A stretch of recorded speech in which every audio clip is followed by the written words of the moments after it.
यशोमती मैया के नंद लाला। मौन क्यों हो गए? बताओ। ये सत्य है? आप चोरी करने आए थे?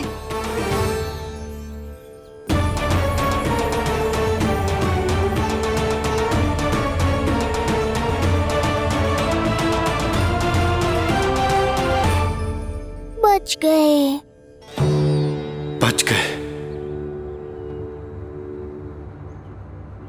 आप तो मेरे मायके से भी ना आए हो, है ना? आपकी इतनी सेवा की मैंने, आपकी औषधि, आपका भोजन, ये सब किया मैंने। आपको अपने पिता के समान माना और मेरे स्नेह के बदले जेल लौटाया आपने। आपको तनिक भी लज्जा ना आई? आपने मेरी ममता का उपहास उड़ाया है। एक स्त्री की भावनाओं का अपमान किया है आपने।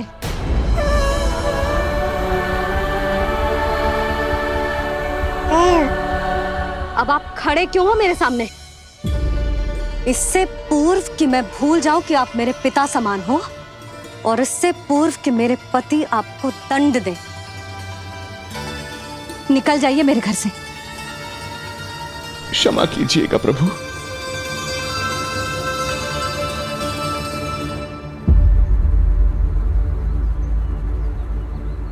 इसे ऐसे तो नहीं जाने दे सकते ना नंद।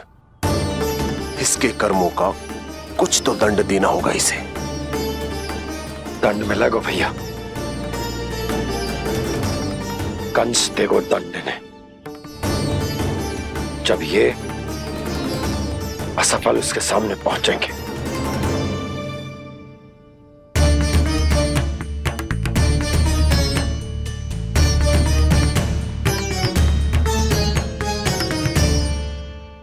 हमें पता है किसने भेजो है तुम्हें। हो सके तो मुझे क्षमा कर दीजिएगा नंदराज।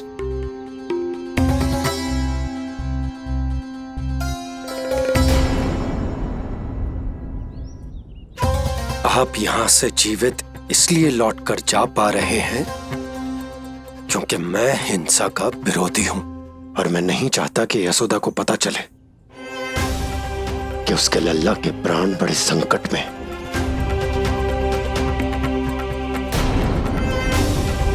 पर अब ध्यान रहे महाराज कि आप लल्ला के तो क्या, गोकुल के भी निकट दिखाई दिए तो मैं वो कर बैठूंगा जो मैंने आज तक ना की हो।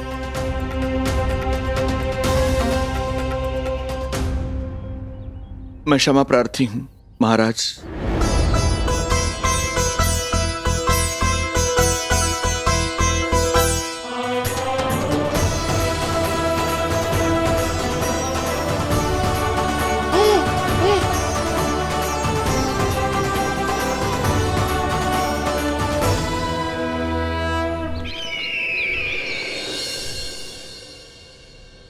आप मौन क्यों हैं?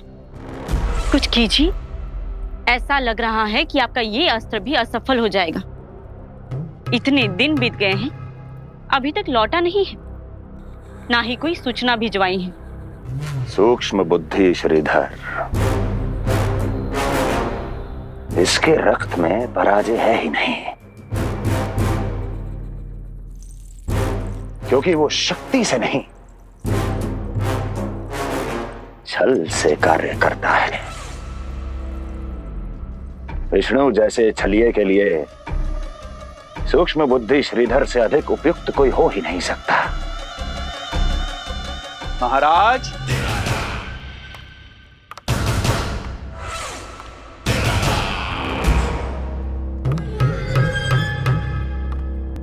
जिसे आप छलिया समझ रहे हैं महाराज, वो तो सृष्टि के रक्षक हैं, पालनहार हैं वो तो।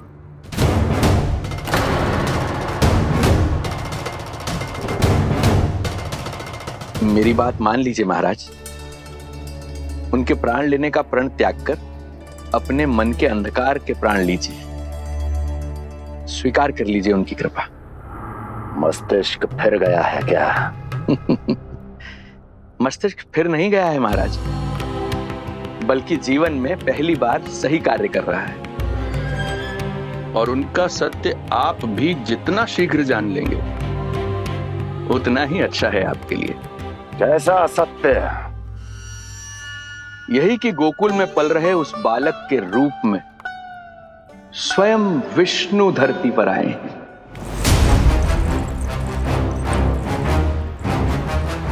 यदि तुम ये सत्य जानते हो तो हत्या क्यों नहीं की उसकी? बड़े आत्मविश्वास से कहा था ना, प्राण ही ले लूं तो अब क्या हुआ? उनके प्राण कैसे ले लेता महाराज, जो स्वयं जीवन देने वाले हैं, जैसे मुझे जीवन दिया। मैं रंगे हाथों पकड़ा गया था महाराज, किंतु बिना किसी दंड के सुरक्षित यहां तक आ गया। क्या यह प्रभु की कृपा से मिला हुआ नवजीवन नहीं है?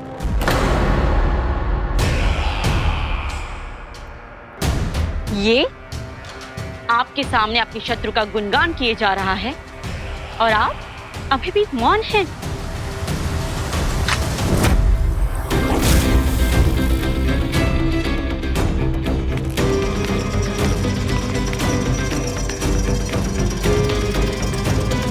यदि वो जीवन देता है तो मैं जीवन लेता हूं।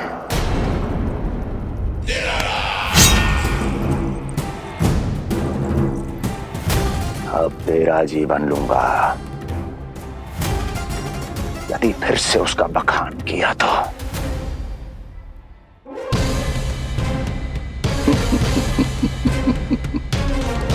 महाराज, आपकी इस तलवार का भय अब मुझे सत्य कहने से नहीं रोक पाएगा। श्रीधर, इससे पहले मैं भूल जाऊं कि तू गुरु शुक्राचार्य का शिष्य है और मेरा पुराना मित्र है, चला जा यहां से।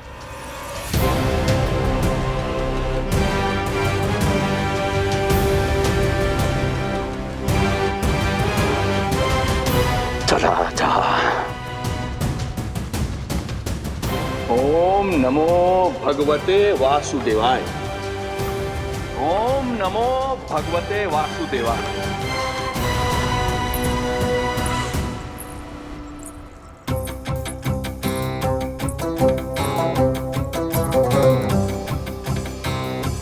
अब आप क्या करेंगे महाराज? आपकी ये चाल तो असफल हो गई। कैसे कैसे असफल हुई मेरी ये चाल अस्ति? इसे विष्णु के अवतार का सत्य पता करने के लिए ही तो बुलाया था मैंने, और वो सत्य मेरे सामने है कि विष्णु का अवतार कौन है और कहां है।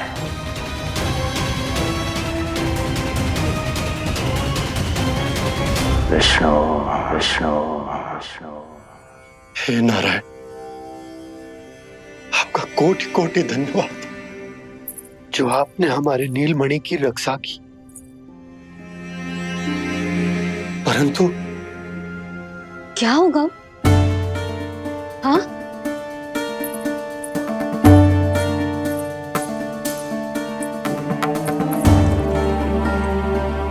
मुझे बताओ तो सही, कुछ तो अवश्य है जो आप छुपा रहे हो। आपको इससे पूर्व कभी ऐसी चिंता और क्रोध में तो ना देखो है मैंने। मुझे बताओ तो क्या बात है जो आपको ऐसे भीतर ही भीतर खाए जा रही है? जो भी है मैं संभाल लूंगा। बात को समझो यशोदा, मैं तुम्हें ना बता सकता। आप अपनी पत्नी को भी ना बता सकते? मैं अर्धांगिनी हूँ आपकी, मुझसे तो साझा करो। हो सकता है आपका दुख, चिंता, आपकी पीड़ा बांट पाऊं मैं। बताओ तो क्या हुआ है? सब बात तुम्हें बताऊं जो आवश्यक ना है यशोदा।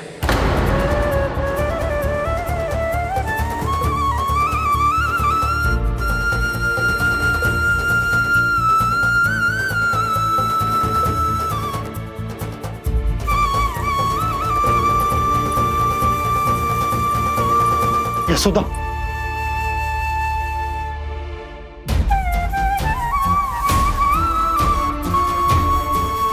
जब पति अपने मन का रहस्य अपनी पत्नी से भी साझा ना कर सके तो उनके एक दूसरे से बात करने का लाभ है क्या?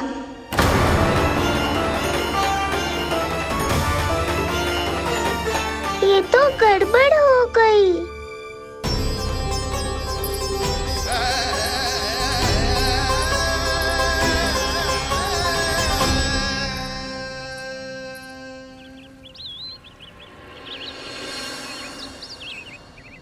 अब जे आएंगे और अपनी मीठी मीठी बातों से मुझे मनाने का प्रयत्न करेंगे।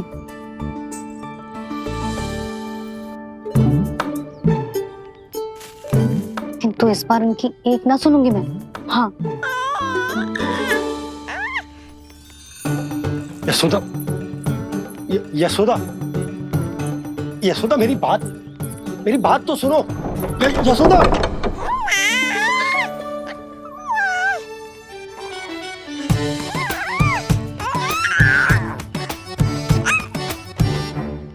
तू क्यों मुस्कुरा रहा है? तेरी मैया को मनाना आता है मुझे। तू बस देख तो जा।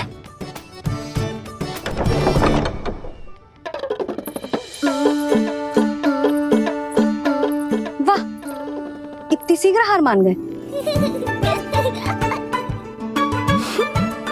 तू क्यों मंद मंद मुस्कुरा रहे? क्योंकि आपका क्रोध भी बड़ा मनोहर है मैया।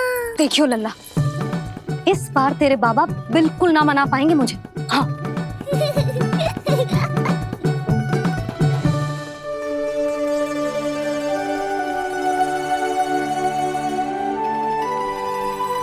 जे मथुरा से लेकर आयो, पहनकर दिखाओ ना।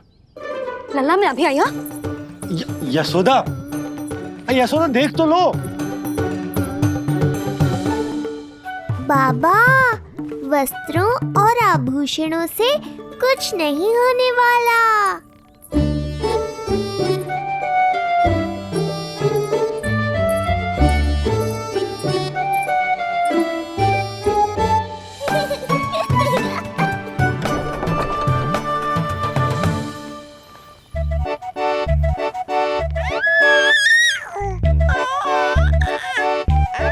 तू क्यों खिलखिला रहा है?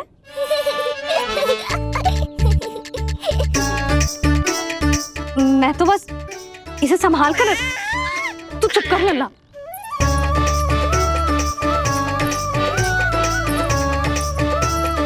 देखा लल्ला, बस तेरी मैया मानने ही वाली। उपहार मिल गयो है तो देखना कैसे मेरी पसंद का भोजन कराएगी। भोजन में स्वाद चाहिए तो मनाने का कोई और ढंग खोजना पड़ेगा। यशोदा, तीव्र भूख लगी है। अरे भाई, शीघ्र खाना लगाओ। और हाँ, थोड़ा अच्छा सा चटपटा भोजन करा देना।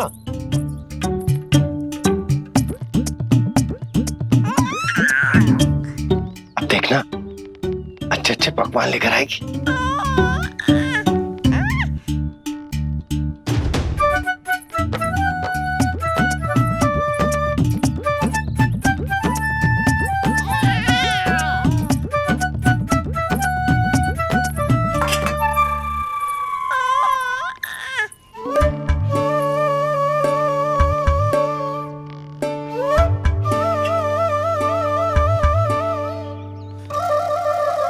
सूखी रोटी और माखन। जो अपनी पत्नी को पूरी बात ना बताते उन्हें 56 भोग ना मिलता भोजन में। भले ही मनाने के लिए नए वस्त्र क्यों ना लाएं। हाँ, नहीं तो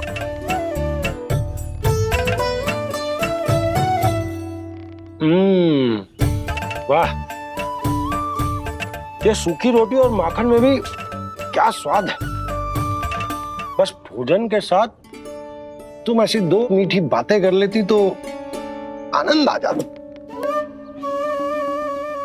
आनंद तो कछुआ पतियों को अपने पत्नियों से बातें छुपाने में भी बहुत आता है लल्ला।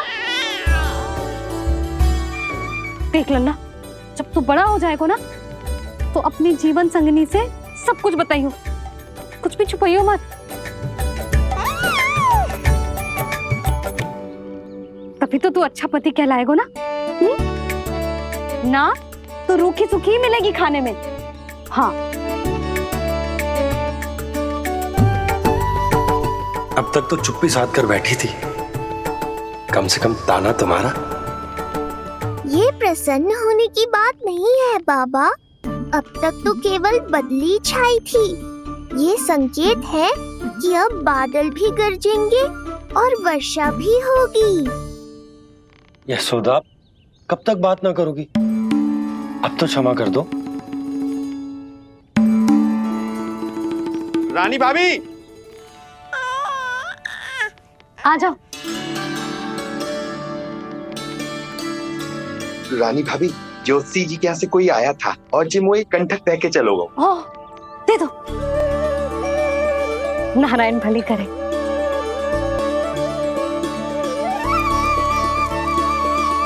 कंठक किस लिए?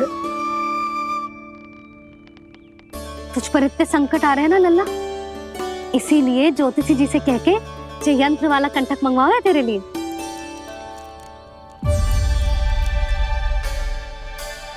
अब किसी और को तो तेरी चिंता है ना? बस क्या बतानो है, क्या छुपानो है, यही चिंता रह गई है।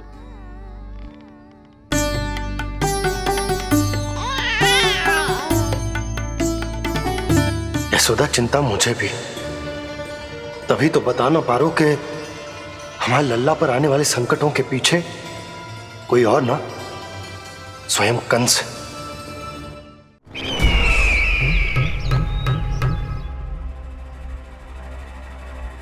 और उनका सत्य आप भी जितना शीघ्र जान लेंगे उतना ही अच्छा है आपके लिए। गोकुल में पल रहे उस बालक के रूप में स्वयं विष्णु धरती पर आए हैं।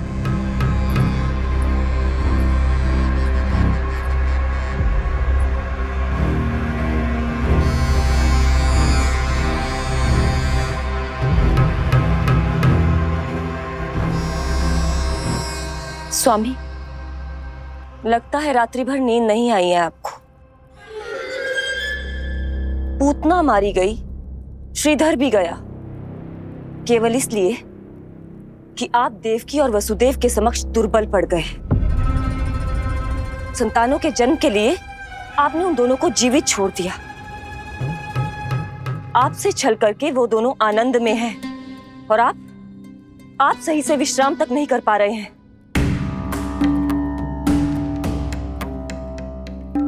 स्वामी, यदि आपके स्थान पर मैं होती ना तो उन दोनों को ऐसा कठोर दंड देती कि उचित समय पर हस्ती।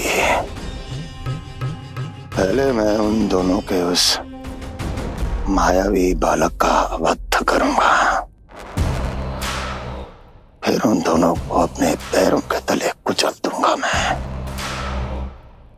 किंतु जब तक ऐसा नहीं होता तब तक उन्हें जीवित रहना होगा,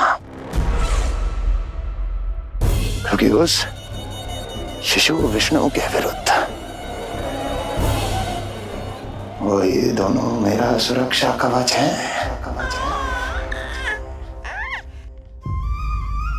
चिंता करो कंस मामा, आपका ध्यान अपने ऊपर से हटने दूंगा, तभी तो कुछ और सोच पाओगे।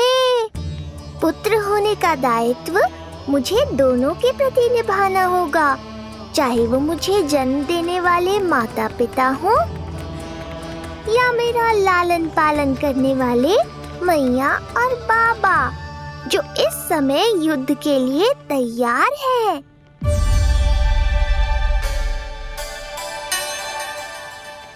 कम से कम मुझे बता तो देती, ज्योतिषी से परामर्श ले रही हो, मैं ले चलता तुम्हें। सुन रहे लल्ला, इस संसार में सारा अपराध स्त्री का ही होता है। बात अपराध की ना है यशोदा, मैं बस ये कह रहा हूँ कि मुझे अगर ये बात बताई होती जान मुझ के ना बताई, तनिक आपको भी तो पता चले अपनों से कछु छुपाने पर कैसा लगता है। युद्ध तो घमासान होता जा रहा है। इसी कारण बस यदि मैंने कछु ना बताया तुमको तो क्या तुम उसका प्रतिशोध लोगी मुझसे?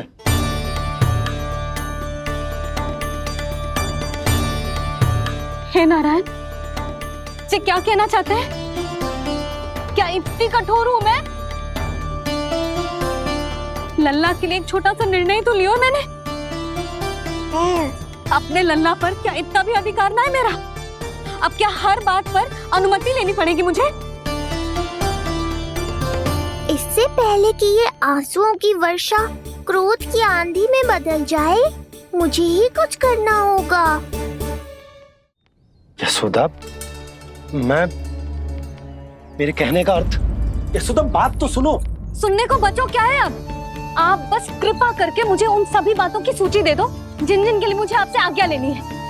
उठना, बैठना, खाना, पीना सब आपसे पूछ कर ही करूंगी अब। अरे आप बोलो तो। क्या हुआ? देखो आपने।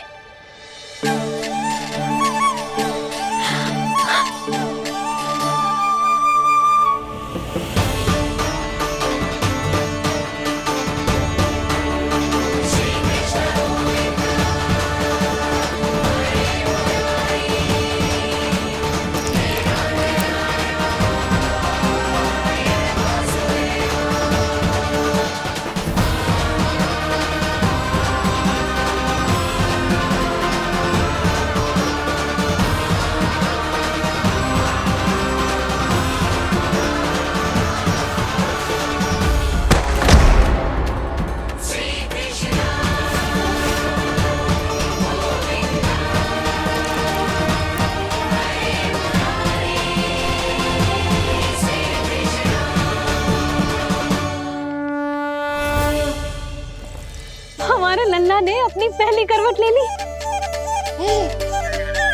बहुत सही समय पर ली है। हमारा झगड़ा भी समाप्त करवा दियो।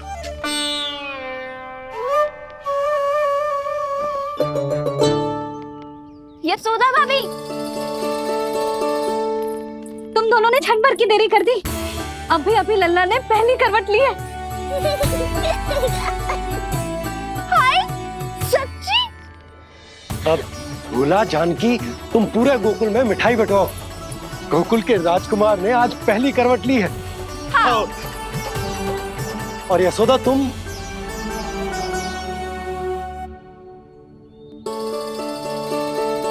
यशोदा,